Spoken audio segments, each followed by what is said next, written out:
Assalamualaikum warahmatullahi wabarakatuh. Apa kabarnya anak bunda? Semoga selalu senantiasa dalam perlindungan Allah Subhanahu wa taala. Mari kita lanjutkan sirah Nabi Musa bagian kedua dengan melapaskan lapas basmalah. Bismillahirrahmanirrahim.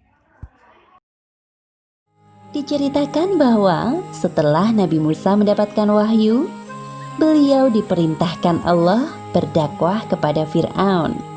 Atas permintaan Nabi Musa, Allah mengirim saudaranya Harun untuk membantunya ketika berhadapan dengan Fir'aun. Allah Subhanahu wa Ta'ala juga mengangkat Harun menjadi seorang nabi. Sebelum berhadapan langsung dengan Fir'aun, mereka bertarung dengan ahli sihir Fir'aun terlebih dahulu. Terjadi banyak perubahan setelah beberapa tahun kepergian Nabi Musa dari Mesir. Di banyak tempat, Nabi Musa melihat kaumnya, yaitu Bani Israel, sedang diperbudak oleh Fir'aun. Menyaksikan hal tersebut, beliau merasa sedih. Nabi Musa dan Nabi Harun pergi menuju istana Fir'aun. Aku hanya mengenalmu, wahai Harun. Siapa laki-laki di sampingmu itu? Ini adalah Musa, adikku. Aku pikir engkau tidak melupakannya, wahai Fir'aun. Kami berdua adalah Rasul utusan Allah. Wahai Fir'aun, tujuan kami datang kemari adalah memintamu agar membebaskan kaum Bani Israel dari perbudakan yang kejam. Jadi kau ini Musa, berani sekali datang kemari. Ingatkah dirimu bahwa kami telah mengasuhmu dari masa kanak-kanak sampai dewasa dengan fasilitas yang mewah? Lalu setelah membunuh kaumku, kau malah melarikan diri. Sekarang kau datang dan meminta hal yang tidak masuk akal. Dasar tidak tahu berterima kasih. Perlakuan Fir'aun saat mengasuh Nabi Musa saat kecil tidak sebanding dengan penyiksaan yang dilakukannya kepada kaum Bani Israel. Seperti yang disebutkan dalam Al-Quran, surat Asy-Syu'ara ayat 22. Dan itulah kebaikan yang telah engkau berikan kepadaku. Sementara itu engkau telah memperbudak Bani Israel. Pria pembunuhan orang Qibti itu, aku tidak sengaja melakukannya. Lalu aku bertaubat dan keluar dari Mesir. Kemudian aku bertemu dengan Tuhan semesta alam. Tuhankulah yang menganugerahkan ilmu dan kerasulan padaku. Siapa yang kau maksud Tuhan semesta alam itu? Aku yang telah memberikanmu semua ilmu kepadamu. Jadi akulah Tuhanmu. Dialah Allah Subhanahu wa Ta'ala. Benar apa yang dikatakan Musa. Allah adalah Tuhan semesta alam yang menciptakan langit dan bumi beserta segala isinya. Omong kosong. Pandai sekali kalian membual. Wahai Fir'aun, Dia Allah adalah Tuhanmu dan Tuhan nenek moyang kita dahulu.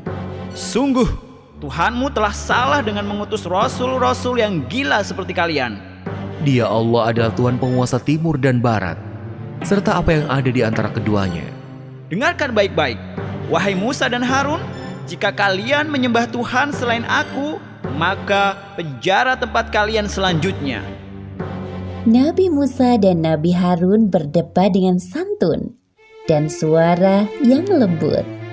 Walaupun Fir'aun mengancam akan memasukkan keduanya ke dalam penjara, tidak ada rasa takut sedikit pun, karena mereka yakin selalu berada dalam lindungan Allah Subhanahu wa Ta'ala. Wahai Fir'aun, apakah engkau akan tetap memenjara kami jika aku perlihatkan bukti-bukti kerasulanku? Baiklah, tunjukkan kepada kita semua yang ada di ruangan ini. Semua orang menunggu apa yang akan dilakukan oleh Nabi Musa. Nabi Musa melemparkan tongkatnya, dan tiba-tiba tongkat itu berubah menjadi ular yang besar. Semua orang yang melihat merasa ketakutan. Hah? Wah, menakutkan sekali.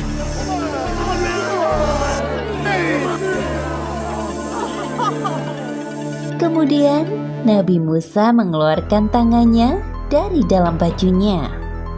Tiba-tiba tangan itu bercahaya. Dalam hatinya, orang-orang yang berada di ruangan itu kagum dengan mukjizat Nabi Musa. Lumayan juga sihirnya Musa ini. Aku yakin kedatangan Musa kali ini ingin menghancurkanmu dengan sihirnya. Lalu apa rencanamu, wahai Fir'aun? Wahai pengawal, tangkap mereka berdua dan jebloskan ke dalam penjara.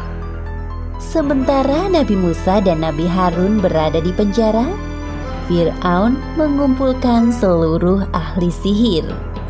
Setelah ditentukan waktunya, tibalah saatnya pertarungan antara Nabi Musa dan para ahli sihir yang jumlahnya tidak sedikit.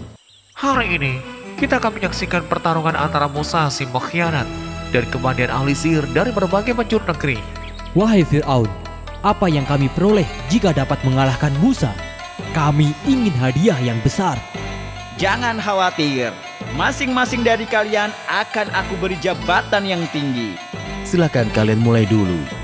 Demi Fir'aun, pasti kami akan menang. Para ahli sihir melemparkan tali temali yang berubah menjadi ular kecil yang jumlahnya sangat banyak. Sebenarnya itu adalah tipuan dari tali yang berwarna hitam. Sedangkan para ahli sihir itu membutakan mata orang-orang yang menyaksikan, seolah-olah tampak seperti ular. Kemudian Nabi Musa melemparkan tongkatnya. Tiba-tiba berubah menjadi ular besar yang dengan sigap melahap semua tipuan ahli sihir. Melihat mukjizat Nabi Musa yang dahsyat, para ahli sihir itu terketuk hatinya dan bersujud di hadapan Nabi Musa. Kami beriman kepada Tuhan semesta alam, Tuhannya Musa dan Harun. Mengapa kalian beriman kepada Musa tanpa izin dariku? Jika kalian tetap seperti itu, aku akan memotong tangan dan kaki kalian bersilangan. Lalu aku salib kalian semua. Para ahli sihir itu tetap pada pendiriannya dan tidak takut pada ancaman Fir'aun. Mereka pun berdoa seperti yang disebutkan dalam Al-Quran surat Asy-Syu'ara ayat 51. Sesungguhnya kami sangat menginginkan sekiranya Tuhan kami akan mengampuni kesalahan kami, karena kami menjadi orang yang pertama-tama beriman. Kisah ini disebutkan di Al-Quran surat Al-A'raf ayat 127 hingga 135. Setelah Nabi Musa mengalahkan ahli sihir Fir'aun sampai mereka bertaubat, tidak lantas menjadikan Fir'aun beriman kepada Allah. Fir'aun semakin bertindak sewenang-wenang terhadap Bani Israel, sampai Allah Subhanahu wa Ta'ala menurunkan azab kepada Fir'aun dan kaumnya. Nabi Musa tak henti-hentinya berdakwah kepada Fir'aun dan kaumnya agar mau beriman kepada Allah. Namun Fir'aun dan kaumnya tetap sombong dan tidak mau beriman kepada Allah. Hanya Bani Israel yang menjadi pengikut Nabi Musa. Wahai Fir'aun, aku tidak meminta kekuasaan atau kekayaanmu sedikit pun. Aku hanya mengajakmu untuk beriman kepada Tuhan Allah. Wahai Musa, akulah Tuhanmu yang sebenarnya. Seharusnya engkau yang beriman kepadaku. Hari demi hari, penderitaan kaum Bani Israel semakin berat. Mereka dijadikan budak dan pekerja kasar tanpa upah. Setiap orang yang berani melawan perintah Fir'aun atau tidak mau menyembahnya akan dihukum mati, termasuk membunuh anak laki-laki dari kaum Nabi Musa. Wahai Musa, kami sangat menderita hidup di Mesir ini. Bukankah engkau adalah utusan Allah? Mintalah kepadanya agar menghukum Fir'aun yang telah bertindak sewenang-wenang. Sabarlah wahai kaumku, sesungguhnya Allah tidak akan membiarkan hambanya terzalimi. Kemudian Allah menurunkan azab kepada Fir'aun dan kaumnya berupa kemarau panjang selama beberapa tahun. Seperti yang disebutkan dalam Al-Quran, surat Al-A'raf ayat 130.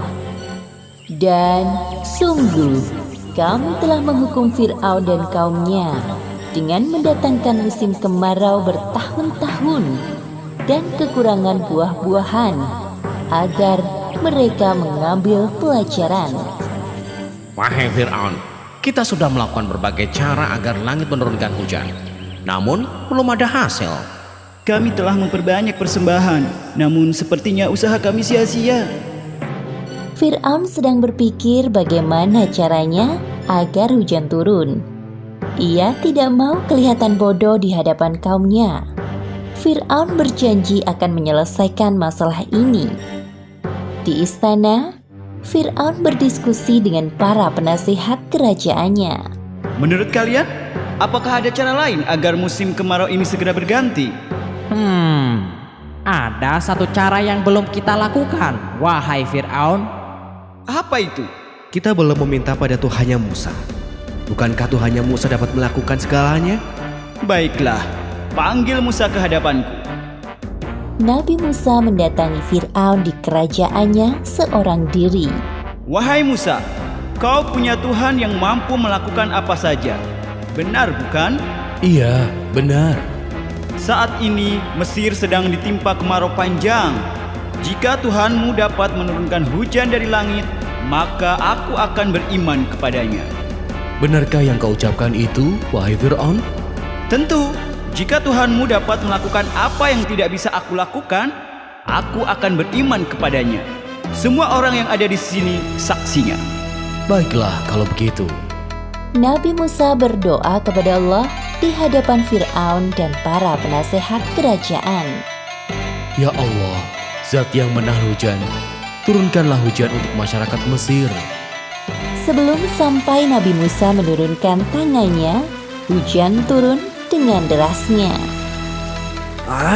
Hujan? Ore! Itu suara hujan. Memang sudah sekarang saatnya hujan turun. Fir'aun mengingkari janjinya. Ia tidak memuji Allah, malah mengatakan hal yang kufur. Nabi Musa sangat kecewa dengan sikap Fir'aun dan kaumnya. Namun, beliau tidak patah semangat dalam berdakwah. Wahai kaumku, ketahuilah bahwa hanya ada satu Tuhan yang pantas disembah. Dia Allah SWT. Ikutlah denganku dan surga balasan keimanan kalian. Namun, jika kalian lebih memilih menyembah selainnya, aku takut Allah akan menurunkan azab yang lebih pedih kepada kalian.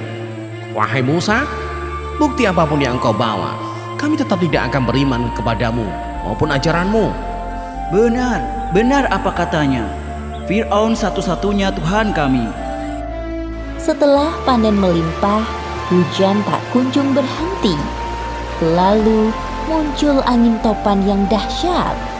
Sebagaimana disebutkan dalam Al-Quran, surat Al-A'raf ayat 133.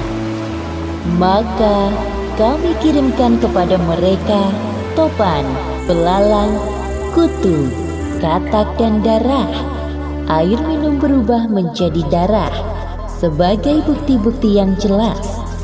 Tetapi mereka tetap menyombongkan diri dan mereka adalah kaum yang berdosa.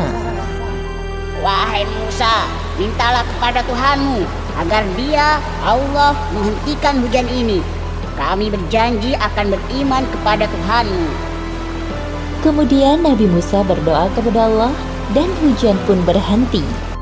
Kemudian Allah juga menumbuhkan tanaman dan buah-buahan di kebun mereka. Namun ternyata mereka mengingkari janjinya. Inilah yang sesungguhnya kami inginkan. Beberapa hari berikutnya, Allah mengirimkan belalang di kebun-kebun mereka hingga semua tanamannya mati.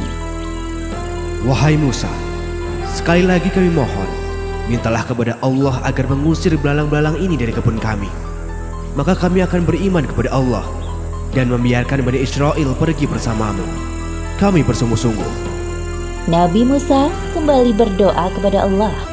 Setelah Allah menghilangkan belalang di kebun mereka mengingkari janjinya lagi.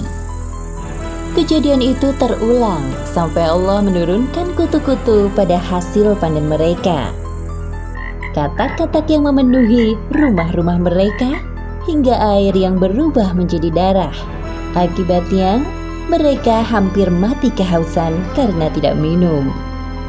Setelah mereka putus asa, mereka menghadap Fir'aun. Wahai Fir'aun, lihatlah keadaan kami ini. Kami sungguh menderita karena ulah Musa. Ketahuilah bahwa ini semua adalah sihir Musa. Kemudian Fir'aun mendatangi Nabi Musa dan kembali melakukan tipu dayanya.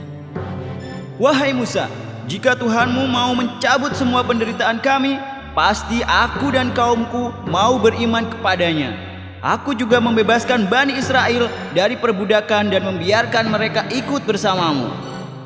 Mendengar penawaran Fir'aun, Nabi Musa pun kembali berdoa kepada Allah. Ya Allah, ya Tuhanku, untuk yang terakhir kalinya, hamba mohon agar Engkau mencabut semua azab pada Fir'aun dan kaumnya. Dalam sekejap, Allah mengabulkan doa Nabi Musa. Namun malangnya, hal yang sama kembali terjadi. Fir'aun dan pengikutnya tidak bersungguh-sungguh bertaubat. Nabi Musa merasa sangat sedih karena usahanya selama ini sia-sia. Kisah ini disebutkan beberapa kali di Al-Quran. Salah satunya ada di dalam surat Asy-Syu'ara ayat 52 hingga 68. Setelah berkali-kali Fir'aun ingkar janji kepada Nabi Musa, maka Allah memerintahkan Nabi Musa dan Bani Israel agar segera meninggalkan Mesir. Namun Fir'aun dan bala tentaranya mengejar mereka sampai ke Laut Merah. Mesir kembali ramai dengan aktivitas masyarakatnya, seperti sebelum turunnya azab dari Allah. Sebenarnya setelah kejadian azab itu, kaum Kipti meragukan ketuhanan Fir'aun dan mulai percaya kepada Tuhannya Musa. Namun Fir'aun dengan segala kuasanya menghasut pikiran mereka. Wahai kaumku, lihatlah perubahan yang terjadi pada Mesir sekarang. Semua ini tidak akan terjadi tanpa campur tangan ketuhananku. Buktinya, walaupun musibah datang secara bertubi-tubi, tanah pertanian kita tambah subur, sungai-sungai tidak pernah kering, dan pastinya buah-buahan makin melimpah. Orang-orang membenarkan ucapan Fir'aun dalam hati mereka. Lain halnya dengan kondisi kaum Nabi Musa. Bani Israel semakin tersiksa oleh perbudakan yang dilakukan kaum Kipti. Akhirnya, mereka berduyun-duyun mendatangi Nabi Musa. Wahai Musa, kami sudah tidak tahan lagi hidup di sini. Apakah sebaiknya kita pergi saja dari Mesir? Ya, aku setuju. Kita pergi saja dari sini. Bersabarlah, wahai kaumku. Kemudian Nabi Musa berdoa kepada Allah agar diberikan solusi atas permasalahan kaumnya. Seperti yang disebutkan dalam Al-Quran surat Asy-Syu'ara ayat 52. Dan kami wahyukan, perintahkan kepada Musa, pergilah pada malam hari dengan hamba-hambaku, Bani Israel, sebab pasti kamu akan dikejar. Malam harinya, Nabi Musa dan Bani Israel pergi meninggalkan Mesir secara sembunyi-sembunyi. Waktu malam dipilih agar kepergian mereka tidak terlihat oleh kaum Kipti dan orang-orangnya Fir'aun. Keesokan harinya, kabar tentang kepergian Musa dan para pengikutnya sampai juga ke telinga Fir'aun. Seenaknya saja mereka melarikan diri dariku. Wahai pengawal, siapkan pasukan untuk mengejar Musa dan Bani Israel. Aku yakin mereka belum pergi terlalu jauh. Lagi pula, jumlah Bani Israel tidak banyak. Tidak sulit bagi kita mengejarnya. Siap, Baginda. Setelah semua disiapkan, Fir'aun dan pasukannya menyusul Nabi Musa dan Bani Israel dengan menunggangi kuda dan peralatan perang yang hebat.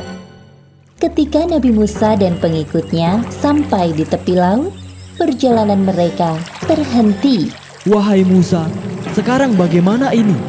Di depan kita terbentang lautan luas. Tanpa perahu, kita tidak bisa menyeberangi laut ini.